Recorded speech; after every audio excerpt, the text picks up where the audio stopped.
Karl Marx, Grundrisse, Manuscritos Econômicos de 1857 a 1858, Esboços da Crítica da Economia Política, Editorial Bom Tempo, Editora UFRJ, edição 2011. Terceiro capítulo do Capital, continuação. Terceira seção. O capital que gera frutos, juro, lucro, custos de produção e etc. Item miscelâneo. Terceiro vídeo. Páginas 737 a 749. O prestamista cobra aqui um juro alto o suficiente para repor o principal em pouco tempo, o que na medida ou na média de todas as suas transações de empréstimo ao menos possa servir para contrabalançar suas perdas em casos particulares por meio dos ganhos aparentemente exorbitantes obtidos de outros, conforme já citado. A taxa de juros depende primeiro da taxa de lucro, segundo da proporção em que o lucro total é dividido entre prestatários e prestamistas, conforme já citado.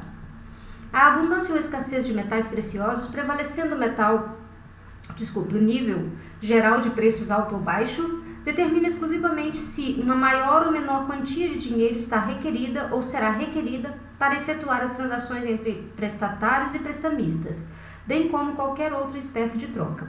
A única diferença é que uma quantia maior de dinheiro seria necessária para representar e transferir o capital emprestado. A relação entre a soma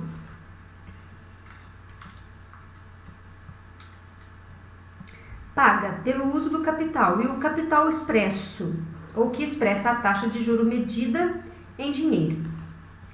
Duplo padrão. Antigamente, nos países em que o ouro e a prata constituíam o padrão legal, até então quase só circulava prata, porque de 1800 a 1850 a tendência era de o ouro ficar mais caro que a prata. O ouro havia subido um pouco em relação à prata, rendendo na França um prêmio sobre sua relação com a prata fixada em 1802. A mesma coisa nos Estados Unidos, na Índia.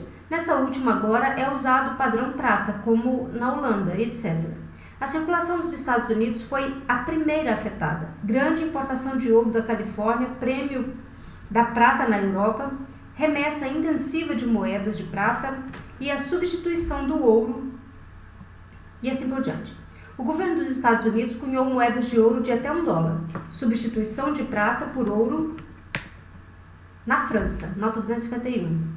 The Effect of California, etc. The Economist Londres, número 429, 15 de 11 de 1851, página 1257. Qualquer que seja o padrão de valor e qualquer que seja a porção fixa que o dinheiro em circulação represente daquele padrão, porção que pode ser determinada, os dois só podem ter um valor fixo e permanente em um em relação ao outro, ao serem convertidos de acordo com a decisão do portador. Nota 252, The Advocates of Inconvertibility, The Economist Londres, número 215, 9 de 10 de 1847, página 1158.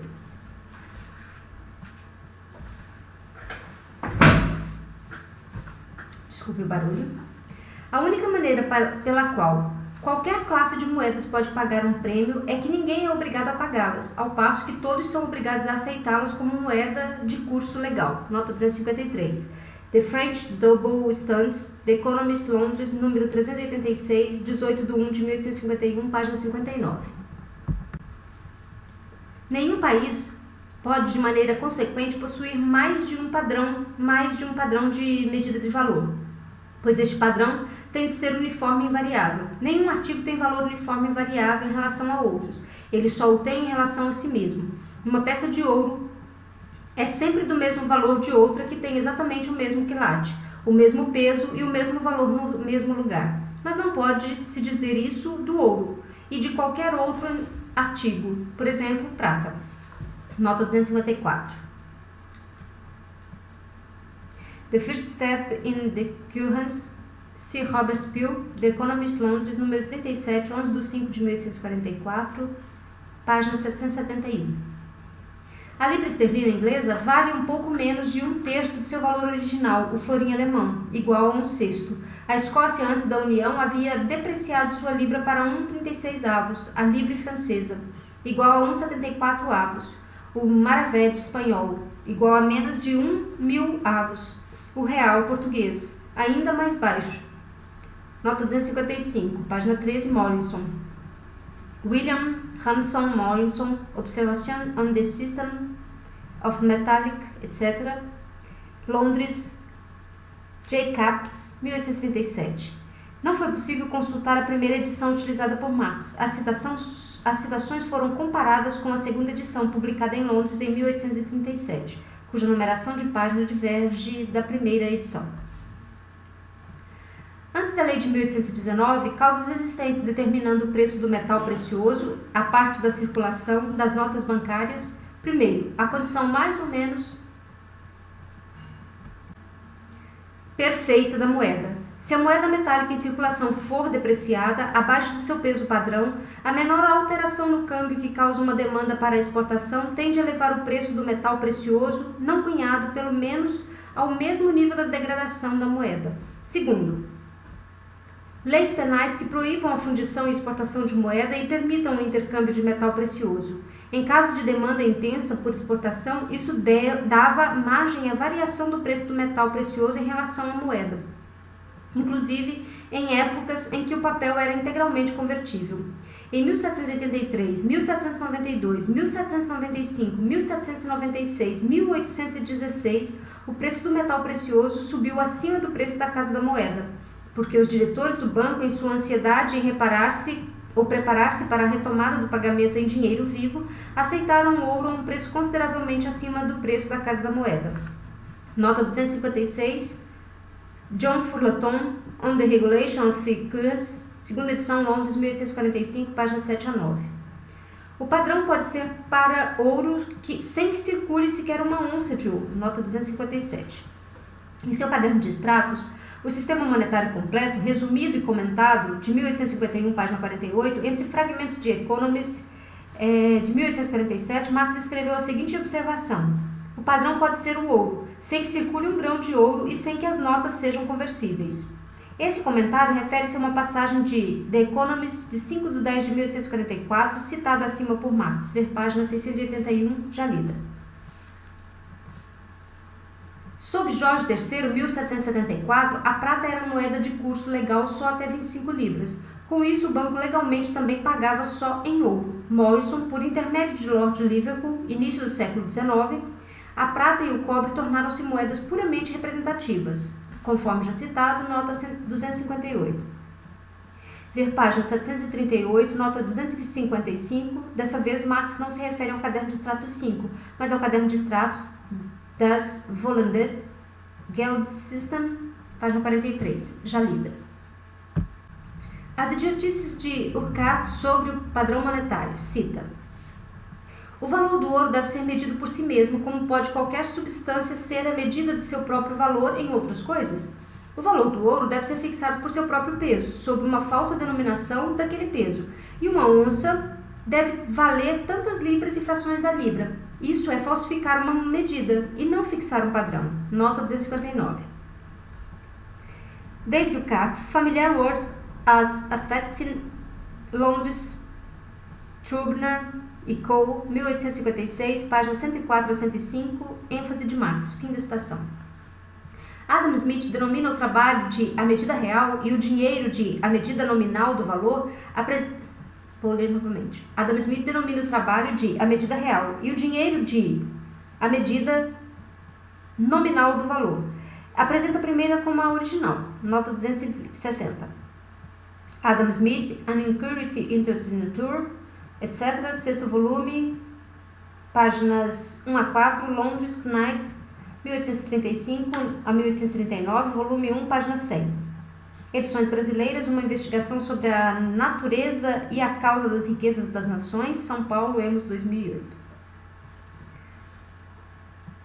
Valor do dinheiro. 1000.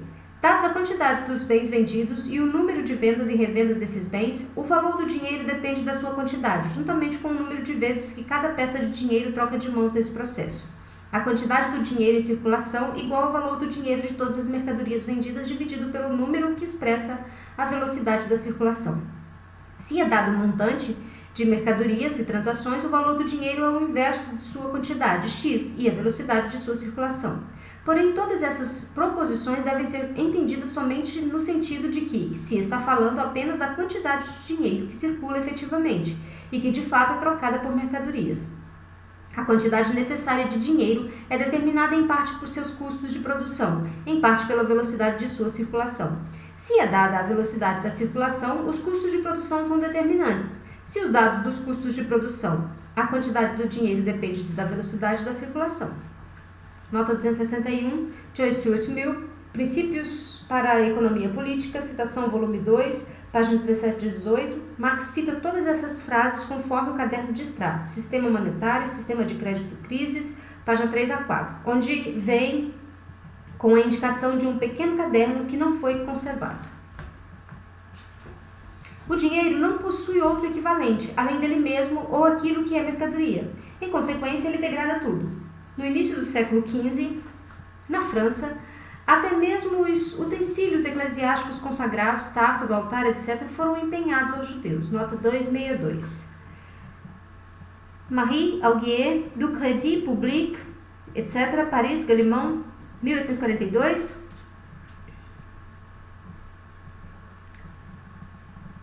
Página 95.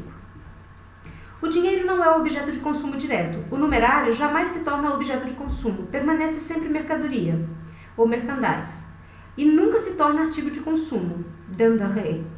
Ele só tem valor intrínseco direto para a sociedade, valor de troca para cada indivíduo. Em consequência, sua matéria tem de ter valor, mas baseado em uma necessidade artificial.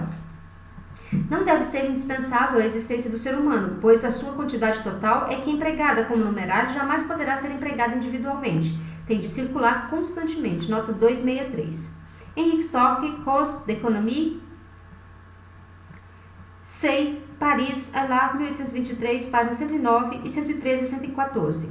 Marx cita essa afirmação de Storck no caderno de extratos da segunda etapa de elaboração. O sistema monetário completo. Página 8. Algumas dessas afirmações de Storck foram citadas por Marx no capítulo sobre o dinheiro. Ver páginas 171 a 172 já lidas. John Gray, The Social System, Edimburgo, 1831, diz: vender por dinheiro deveria continuamente ser tornado tão simples como comprar com dinheiro. A produção se tornaria então a causa uniforme e infalível da demanda. Página 16. O limite atual da produção é a quantidade que pode ser vendida como lucro, não a quantidade que pode ser produzida. Página 59. O dinheiro deveria ser meramente um recibo, uma evidência de que o seu detentor contribuiu com um certo valor para a riqueza nacional ou adquiriu o direito a tal valor de alguém que contribuiu. O dinheiro não deveria ser nada mais que prova portável, transferível, divisível e inimitável da existência da riqueza em reservas. Páginas 63 a 64. Atribuído previamente ao produto um valor estimado, nota 264, ênfase de Marx.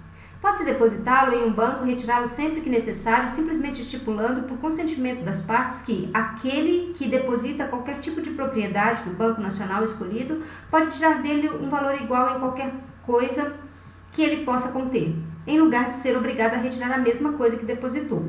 O banqueiro nacional escolhido deveria receber e encarregar-se de todo tipo de valor e devolver em seu lugar qualquer tipo de valor, conforme já citado, página 68. Se o dinheiro, diz Gray, for de valor igual àquilo que ele representa, ele simplesmente deixa de ser representativo.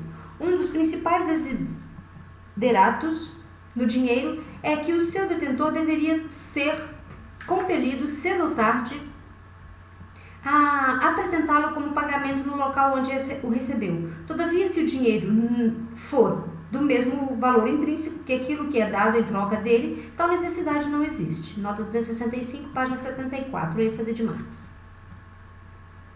A depreciação do capital deveria constituir um item de responsabilidade nacional, página 115 e 116.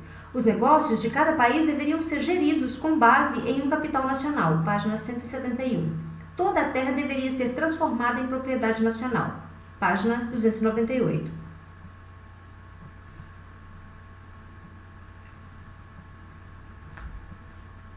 Gray, ou John Gray, Lectures on the Nature, Edimburgo, 1848. Cita: coletivamente, o ser humano não deveria conhecer nenhum limite aos seus meios físicos de fruição, exceto os resultados da exaustão de sua indústria ou de suas forças produtivas. Enquanto nós, pela adoção de um sistema monetário falso em princípio e destrutivo na prática, consentimos em restringir o montante de nossos meios físicos de fruição àquela precisa quantidade que pode ser trocada lucrativamente por uma mercadoria que, dentre todas sobre a face da terra, é uma das menos possíveis de multiplicação pelo exercício da indústria humana. Nota 266, página 29, ênfase de Marx. Fim da citação. O que se requer para um bom sistema é, primeiro, um sistema bancário cujas operações restaurariam a relação natural entre oferta e demanda. Segundo, uma medida de valor verdadeira em lugar de ficção existente, página 108. Nesse livro é desenvolvida ainda mais detalhadamente a ideia do banco de troca, conservando-se o modo de produção atual. Nota 267.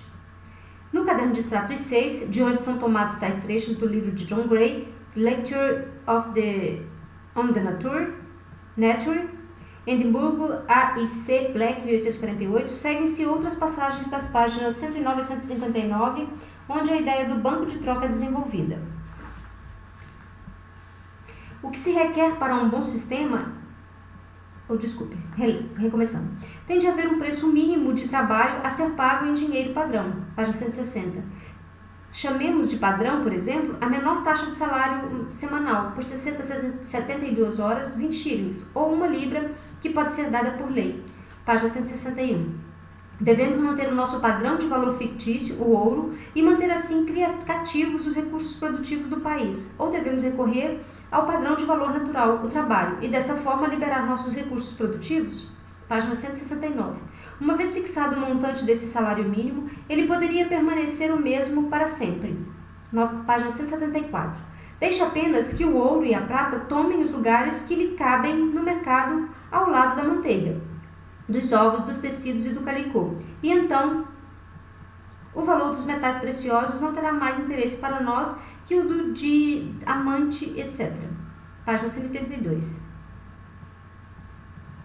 Nenhuma objeção a fazer ao uso do ouro e da prata como instrumentos de troca, mas só como medidas de valor. Em pouco tempo, só se veria quantas onças de ouro ou prata poderiam ser obtidas em Londres, Edimburgo ou Dublin, em troca de uma nota corrente de 100 libras. Página 188.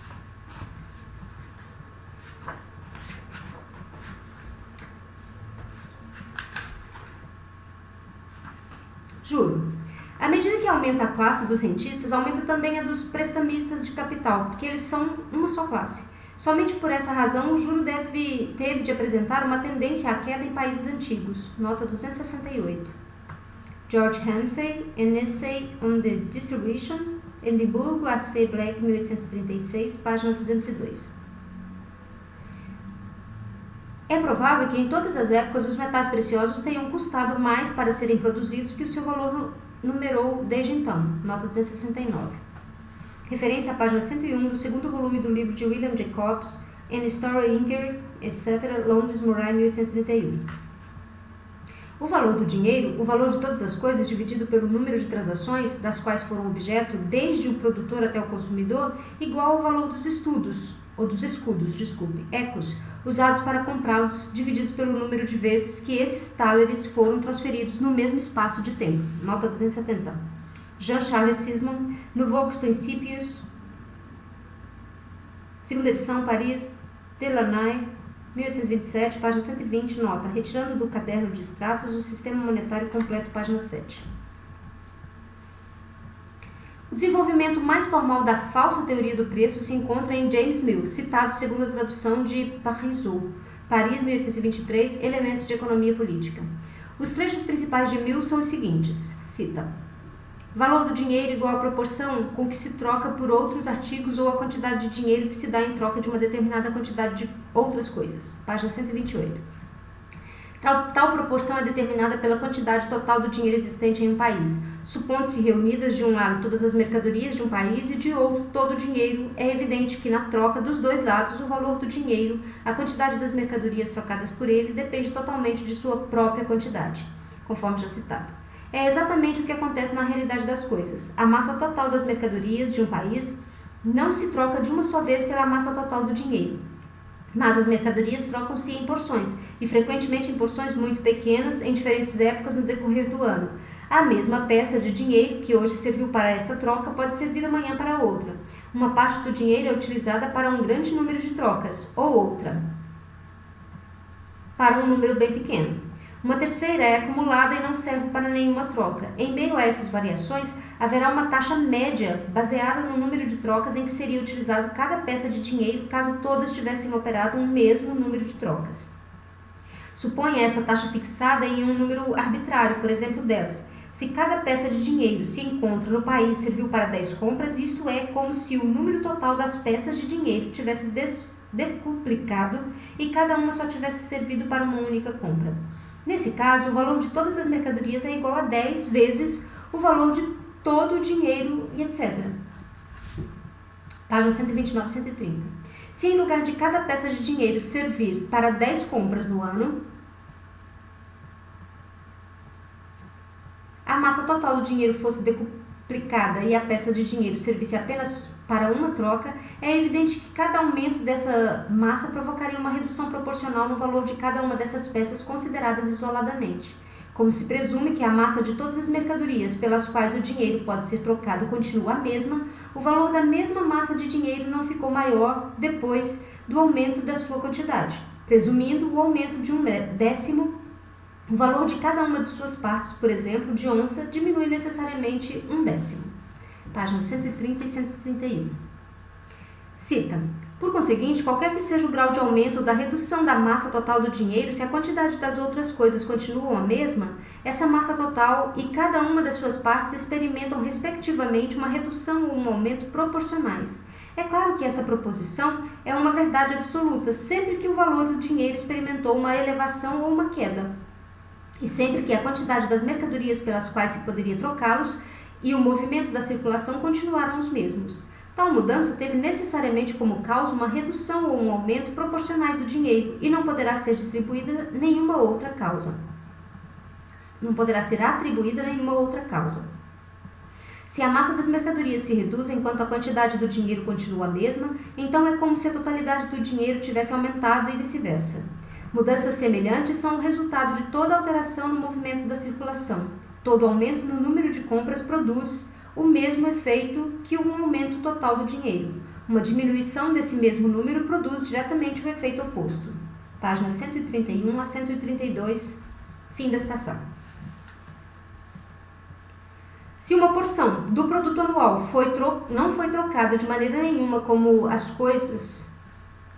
coisas que os produtores consomem ou as que não se trocam por dinheiro, tal proporção, vou ler novamente, me desculpe.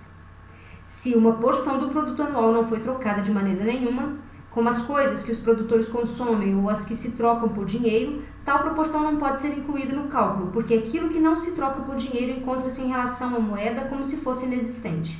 Páginas 132 e 133.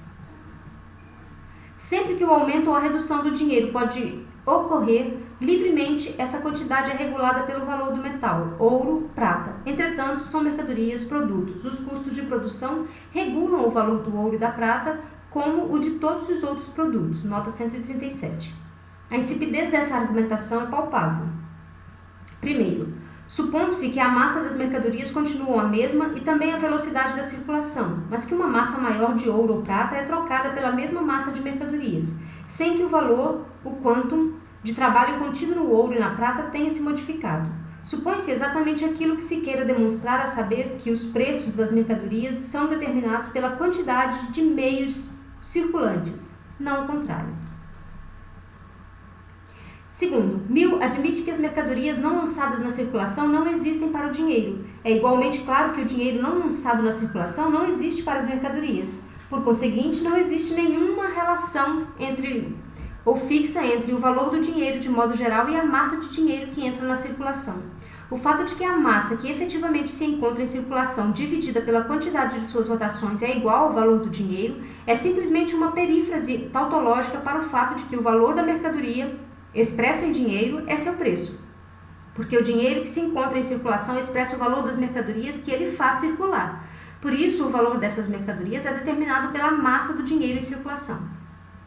Terceiro, a confusão da visão de Mill evidencia-se no fato de que, de acordo com ele, o valor do dinheiro se reduz ou aumenta com cada alteração do movimento da circulação. Se uma libra esterlina circula uma vez ou 10 vezes em um dia, em cada troca ela expressa um equivalente para a mercadoria. Troca-se pelo mesmo valor em mercadoria. O seu próprio valor continua o mesmo em cada troca e não é alterado assim nem pela circulação lenta nem pela circulação rápida. A massa do dinheiro em circulação é alterada, mas não o valor da mercadoria nem o valor do dinheiro. Cita: quando se diz uma peça de tecido vale 5 libras, isso quer dizer ele possui o valor de 616.370 grãos de ouro padrão. A razão indicada acima, nota 271. John Gellibrand Hubbard, em seu livro The Currency and the Country, Londres, Logman, Brown, Green and Logman, 1843, refere-se ao argumento por ele mencionado dos partidários da teoria da quantitativa do dinheiro. Pode-se dizer que uma exportação de 5 milhões de ouro causaria uma queda dos preços, porque o dinheiro em que os preços são medidos é menor em quantidade. Pode ser parafraseado da seguinte maneira: os preços têm de cair porque as mercadorias são valorizadas em tantas onças de ouro, e a quantidade de ouro nesse país diminuiu. Hubbard, The Currency and the Country, Londres, 1843, página 44. Quarto, em primeiro lugar, Mill presume na teoria que a massa total do dinheiro existente em um país se troca de uma só vez pela massa total de mercadorias nele existentes. Em seguida, fala que de fato isso não ocorre dessa maneira, e isto pela razão principal de que, na prática, acontece justamente o contrário, já que só se trocam porções de dinheiro por porções de mercadorias com um mínimo de pagamentos em dinheiro vivo. Segue-se daí que a soma total das transações ou compras feitas em um dia é totalmente independente do dinheiro que circula neste dia, e que a massa de dinheiro que circula em um determinado dia não é a causa, mas o efeito de uma massa de transações antecedentes, e completamente independentes da reserva de dinheiro a cada vez disponível. Quinto, por fim, o próprio Mill admite que na circulação livre do dinheiro, e é apenas dela que se trata aqui, o valor do dinheiro é determinado por seus custos de produção, segundo ele mesmo, pelo tempo de trabalho nele contido. Histórias do dinheiro. No panfleto de Ricardo, intitulado Proposals for an Economics, etc., Londres, 1816, há uma passagem que ele põe abaixo todas as suas concepções. Ele afirma o seguinte, cita: a quantidade das notas em circulação depende da quantidade que é requerida para a circulação do país, e este é regulado pelo valor do padrão, pelo montante dos pagamentos e pela economia aplicada para efetuá-los. Nota 272, páginas 17 e 18, conforme já citado. Em Davi Ricardo, Proposal for Economical, etc., segunda edição, Londres, Murray, 1816, página 91. A segunda edição com a qual essa citação foi verificada não difere em questões fundamentais da primeira, também publicada em Londres de 1816. Marx cita essa passagem de acordo com seu caderno de extratos, O Sistema Monetário Completo, de 1851, página 20. A indicação das páginas 17 e 18 nesse caderno refere-se a um caderno de extratos da primeira etapa de elaboração que não foi conservado. Sob Luís XIV, 14, 15 e 16, ainda havia na França impostos in natura, pagos pela população camponesa para os impostos governamentais. Nota 273.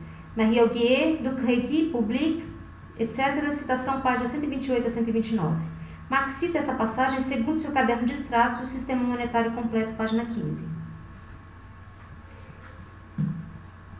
Preços e massa do meio de circulação. A simples elevação do preço não é suficiente para criar uma demanda por dinheiro em circulação adicional. Isso só acontece quando a produção e o consumo aumentam ao mesmo tempo. Por exemplo, o preço do cereal sobe, mas a sua oferta diminui. Dessa maneira, pode ser regulado com o mesmo quanto de dinheiro em circulação.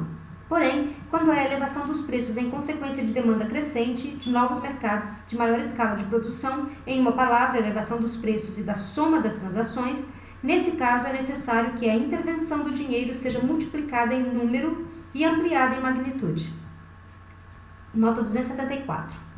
John Fullerton, On the Regulation of Currency, Citação página 102 a 104, extraído do Caderno de Extratos de 1854 a 1855, Sistema Monetário, Sistema de Crédito, Crises, página 9. O comércio governa o dinheiro, não o dinheiro, o comércio. O comércio governa o dinheiro e não o dinheiro o comércio. O prestador de serviço, o dinheiro, ao comércio, tem de seguir as variações nos preços das demais mercadorias. Nota 275. Charles Devanon, Discourses of the Public, Londres, Knapton, 1698, página 2, parte 2, página 16. Extraído do Caderno de Extratos, Sistema Monetário, Sistema de Crédito, Crises, página 16. Sob os reis feudais, o preço dos poucos artigos comprados em massa pelo povo caiu tanto que nenhuma peça de ouro ou prata era pequena o suficiente para corresponder aos pagamentos exigidos pela necessidade diária do trabalhador. Em consequência, como na Roma Antiga, o dinheiro em circulação consistia apenas de metais inferiores, cobre, estanho e ferro. Nota 276.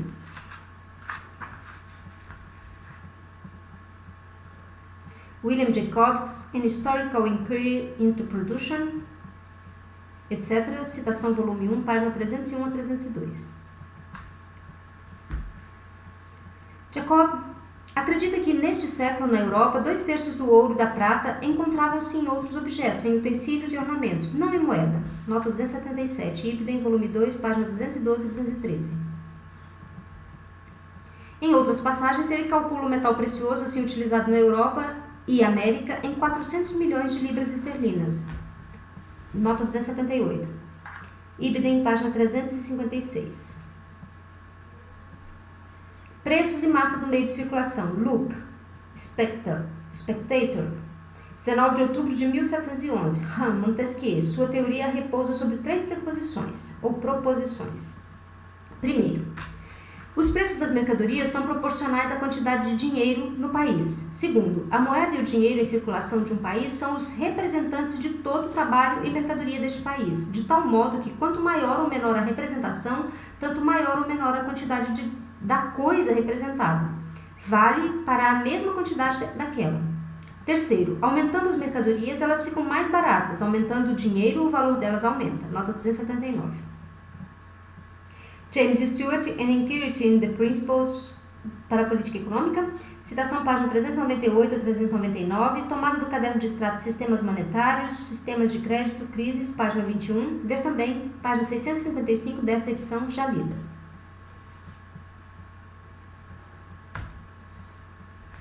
Martin, pequeno dinheiro de cobre ou prata, counters, em contraposição a dinheiro de valor intrínseco, nota 280, conforme já citado. Ibidem, volume 2, página 307, tomado do Caderno de Extratos, Sistema Monetário, Sistema de Créditos, Crises, página 21. O efeito dissolvente do dinheiro.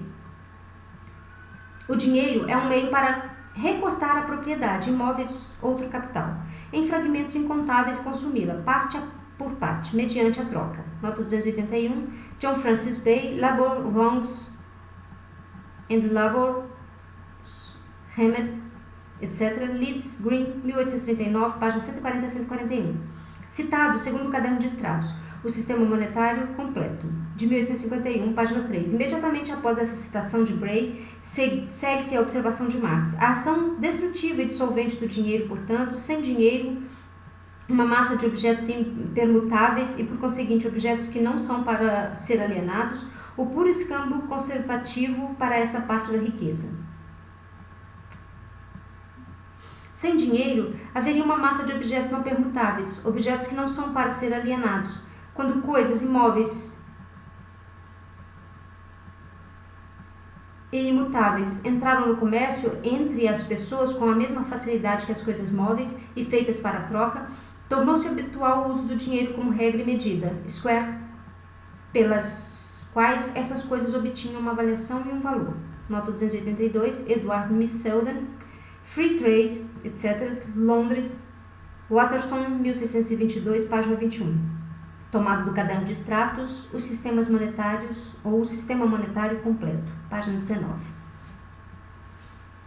Moeda.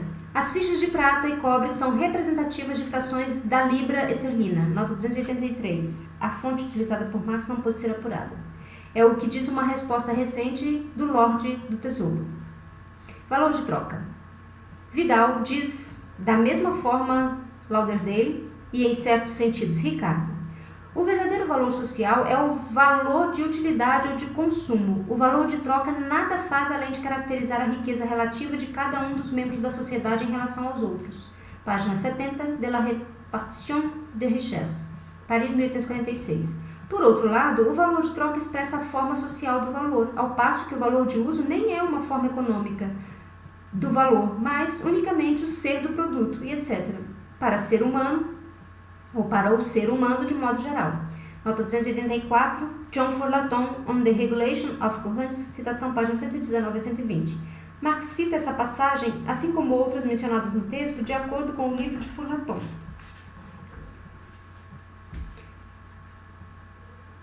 Tendo em vista que o lucro pode ser inferior ao mais-valor, ou seja, que o capital pode trocar-se lucrativamente sem se valorizar no sentido estrito, segue-se que não só os capitalistas individuais, mas também as nações podem trocar continuamente entre si e repetir continuamente a troca em escala sempre crescente, sem que por isso precisem ganhar de modo uniforme. Uma pode apropriar-se continuamente de uma parte dos trabalhos excedentes da outra, pela qual nada dá em troca, só que nesse caso a medida não é como a troca entre capitalistas e trabalhadores. Não é como na troca entre capitalistas e trabalhadores. Dinheiro na terceira determinação como dinheiro, valor por si equivalente, etc. O importante papel que o dinheiro continua a desempenhar nessa determinação, inclusive em sua forma imediata, fica evidenciada em tempos de crise, colheitas escassas e etc. Em suma, toda vez que uma nação repentinamente tem de liquidar as contas com a outra. O dinheiro, em sua forma imediata, metálica, aparece então como o único meio de pagamento como o único contravalor, o único equivalente aceitável. Em consequência, ele faz um movimento que contradiz diretamente o de todas as outras mercadorias. As mercadorias são transportadas como meio de pagamento, etc., do país em que são mais baratas para o país em que são mais caras. O dinheiro, inversamente, em todos os períodos em que exibe sua natureza específica, ou seja, em que o dinheiro, em oposição a todas as outras mercadorias, é exigido como valor por si, como equivalente absoluto, como forma universal de riqueza, na forma determinada de ouro e prata, e tais momentos sempre são, em maior ou menor grau, momentos de crise. Seja uma crise generalizada, seja uma crise de cereais. Nesses períodos, o ouro e a prata são sempre enviados do país em que são mais caros, onde todos os preços das mercadorias sofreram uma queda relativamente maior, para o país em que são mais baratos, onde os preços das mercadorias são relativamente mais altos. Cita: é uma anomalia singular na economia das trocas e uma anomalia particularmente digna de menção, que o fluxo de ouro entre duas nações que utilizam igualmente o ouro como meio de circulação é sempre do país em que no momento o metal é mais caro para o país em que ele é mais barato, sendo uma elevação do preço do mercado do metal até o seu limite máximo no mercado interno e uma queda do prêmio no mercado externo, os resultados certos dessa tendência de evasão do ouro que sucede uma depressão nas trocas. Furlaton on the Regulation of Currency, segunda edição, Londres, 1845, fim da citação.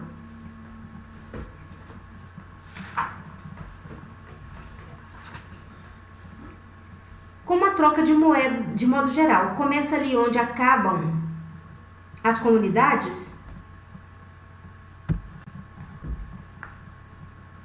e o dinheiro como medida, meio de troca e equivalente geral gerado pela própria troca adquire a sua relevância específica não no intercâmbio interno, mas no intercâmbio entre distintas comunidades, povos, etc., foi igualmente como meio de pagamento internacional, nota 285, por excelência, expressão em grego, na forma mais pura, na máxima medida, para a liquidação de dívidas internacionais que o dinheiro no século XVI, no período infantil da sociedade burguesa, captou o interesse exclusivo dos estados e da economia política incipiente.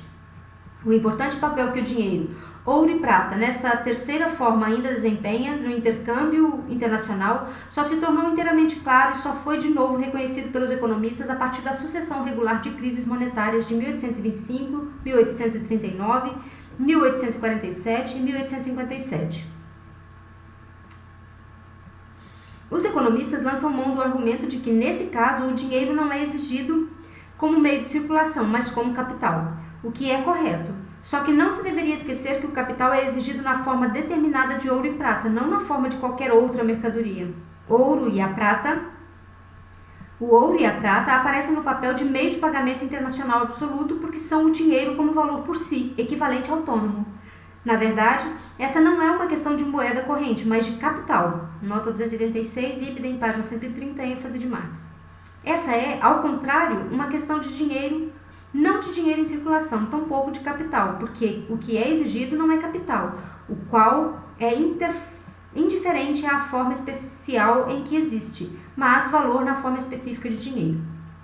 Todas aquelas várias causas que nas condições atuais dão questão monetária são capazes de direcionar o fluxo de metal precioso de um país para outro, dar origem a uma evasão de metal precioso. Resolvem-se em uma única categoria, a saber, a situação da balança de pagamentos internacional e a necessidade continuamente recorrente de transferir capital, mas nota bene, capital na forma de dinheiro, de um país para outro para saldá-la. Nota 287, idem, página 131. Por exemplo, quebra de colheitas. Se aquele capital é transferido em mercadorias ou em espécie, é algo que, de maneira nenhuma, afeta a natureza da transação. Afeta muito materialmente. Nota 288, idem, ênfase de Marx. Além disso, gastos de guerra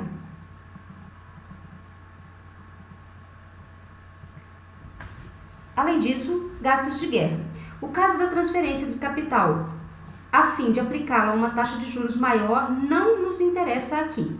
Tampouco importados por uma quantidade excedente de bens estrangeiros. Nota 289 e 290. 289 idem, 290 idem, página 132. Citado pelo Sr. Furlaton, embora esse caso certamente diga respeito a este ponto, quando essa importação excedente coincide com crises, Furlaton cita, página 130 a 132, o ouro é preferido para essa transferência de capital, mas nos casos de evasão ou evasões violentas de metal precioso, não se trata absolutamente de preferência. Somente naqueles casos em que ele está em condições de efetuar um pagamento mais conveniente, imediata ou lucrativamente, do que qualquer outro tipo de valor ou capital. Nota 291. Idem, ênfase de Marx. O Sr. Furlaton trata erroneamente a transferência de ouro ou outra forma de capital como questão de desejo, quando se trata justamente de casos em que o outro tem de ser transferido no comércio internacional da mesma maneira que no interno. As contas têm de ser pagas na moeda legal e não em qualquer substituto. O ouro e a prata, cita, sempre podem ser transportados com precisão e rapidez ao ponto em que são necessários, e pode-se confiar que, ao chegar, realizam aproximadamente a soma exata a ser fornecida em lugar de incorrer em risco de remetê-las em chá, café, açúcar ou índigo. O ouro e a prata possuem uma vantagem infinita sobre todos os demais tipos de mercadorias em tais ocasiões, pelo fato de serem universalmente usados como dinheiro.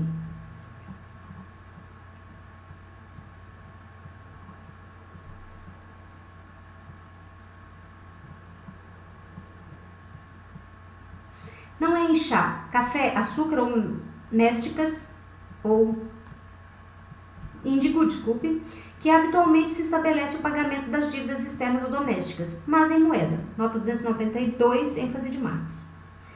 E uma remessa de dinheiro, por essa razão, seja em moeda idêntica à especificada, seja em metal precioso, que pode ser prontamente convertido naquela moeda por dinheiro por meio da Casa da Moeda ou em mercado do país para o qual é enviado, tem sempre de proporcionar ao remetente os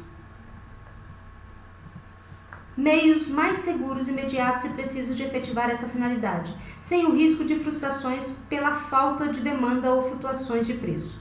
Página 132 a 133, fim da citação. Por conseguinte, ele menciona justamente sua propriedade de ser dinheiro, mercadoria universal dos contratos, medidas dos valores e, ao mesmo tempo, com a possibilidade de ser transformado ad libitum. Nota da tradução, à vontade, a bel prazer. Em meio de circulação. Os ingleses têm a boa expressão courance para o dinheiro como meio de circulação. Moeda, coin, não corresponde a isso, porque ela própria é, por sua vez, um meio de circulação em uma particularidade. E money para o dinheiro na terceira propriedade. Mas como não analisam especificamente esta última, eles designam esse money capital embora logo se vejam obrigados, na prática, a diferenciar o dinheiro como essa forma determinada do capital e do capital de modo geral. Fim da quarta parte do item miscelânea. Iniciaremos o próximo vídeo nas páginas 750